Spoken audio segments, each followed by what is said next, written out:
Kurt, what do you hope to hear from the governor today?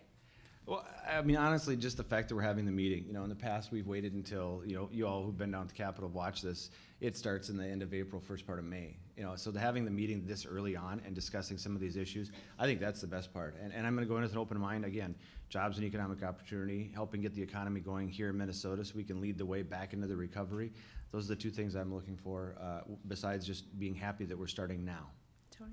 I agree with Kurt, and if we want to end on a good note, I think this is a good place to stop, because I think it's a good idea that we're talking about this already. There is that popular misconception that we wait until the end to do everything, but we're talking about this jobs bill being done in the first month of session and getting people to work hopefully by March, April, and May in these jobs.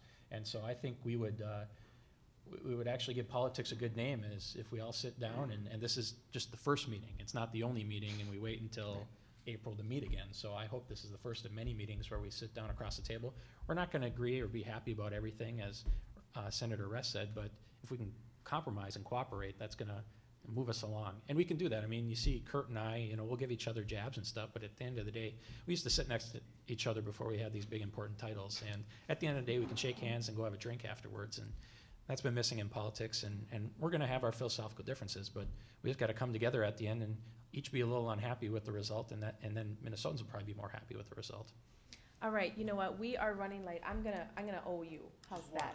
Okay, very quickly and short responses. Sure. Yeah. Thank you, Mark Stenglein with the Hennepin County Board. In the spirit of waiting to the end, what are your thoughts on the Minnesota Vikings situation?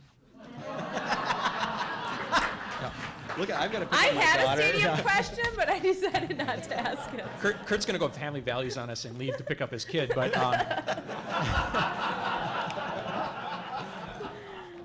there are going to be politicians on both sides of the aisle that say not one single cent of taxpayer dollars. That's how it always is. And but what if they win the Super Bowl? Well, yeah, exactly. And they're going to be but these stadiums always get built. They always get built at the end of the day. They do. And so the question then you have to ask yourself is, does it make economic sense to do it now when construction costs are down, when people are out of work? And that's the question we have to answer.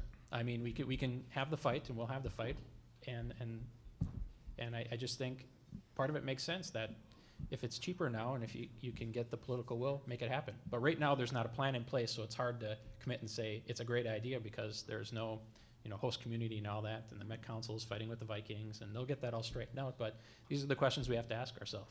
We'll have the political fight, we'll have the philosophical fight, but at the end of the day, they always get built. So should we do it when it's the cheapest to do it and provide the most jobs?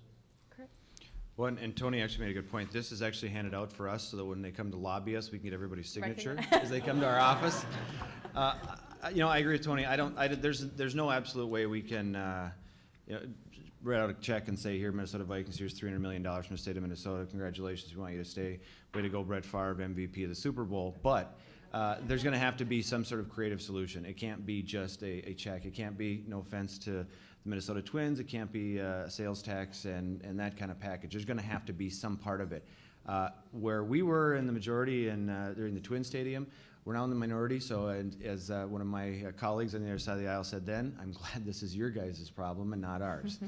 But that being said, I know there's a number of members of our caucus that do want to see something done as well.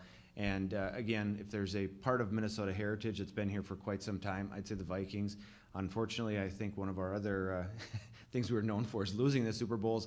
I hope we correct both of those this year, and I do think there's a possibility, but it's not going to be, no offense, Commissioner, it's not going to be high on our list of priorities. It will be towards the end of session and probably be something that even the Vikings don't like, but we'll be willing to take just to get off into a new stadium. All right, great. Please join me in thanking our guests this morning. Thank you very much. Thank you. So that does conclude our program. I want to give special thanks again to Grand Casino Mille Lacs and Hinckley. Thank you very much. And also all of our sponsors today, Politics in Minnesota and Capital Report, Citizens Independent Bank, Minnesota Vikings, Schechter, Dock & Cantor, Swank Audiovisual, and Voyager Bank, and Comcast. And one last thing, don't forget, the next legislative breakfast, say it with me, is Thursday, February 11th with the governor. Thank you. Have a wonderful day.